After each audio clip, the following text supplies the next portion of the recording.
బంగ్లాదేశ్లో కీలక రాజకీయ పరిణామాలు చోటు చేసుకుంటున్నాయి. అస్థిరతతో కొట్టుమిట్టాడుతున్న బంగ్లాదేశ్కు 17 ఏళ్ల తర్వాత బీఎన్పీ తాత్కాలిక అధ్యక్షుడు తారిక్ రెహమాన్ వచ్చారు. తన దగ్గర బంగ్లాదేశ్ పునర్నిర్మాణానికి తగిన ప్రణాళిక ఉందన్నారు తారిక్. ఈ ప్రయాణంలో అన్ని వర్గాలను కలుపుకుంటూ ముందుకు సాగుతామన్నారు. తీవ్ర సంక్షోభంతో తల్లడిల్లుతున్న బంగ్లాదేశ్లో 2026 ఫిబ్రవరిలో ఎన్నికలు జరగనున్నాయి.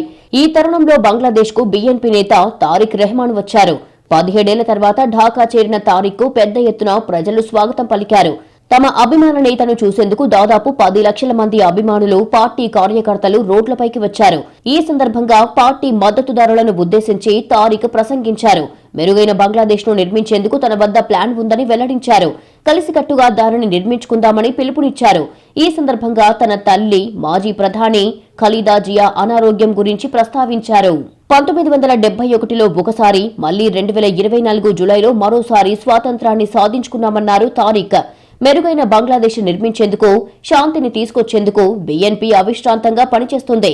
ఈ ప్రయాణంలో అన్ని వర్గాలను కలుపుకొని వెళ్తాం. ఉస్మాన్ హదీ ప్రజాస్వామ్యం బంగ్లాదేశ్ కోసం కలలు కన్నాడు. అతడి కల కోసం బీఎన్పీ పనిచేస్తుంది అని పూర్వాచల్ సభలో స్పష్టం చేశారు తారిక్. మాజీ ప్రధాని హసీనా పాలనపై విమర్శలు గుప్పించారు తారిక్. ఆమె పాలనలో ఎవ్వరూ ఒక్క మాట కూడా మాట్లాడలేకపోయారని ఆగ్రహం వ్యక్తం చేశారు.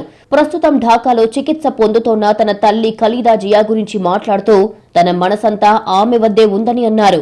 ఈ ప్రసంగం ముగించిన తర్వాత తల్లిని చూసేందుకు ఆస్పత్రికి వెళ్లారు.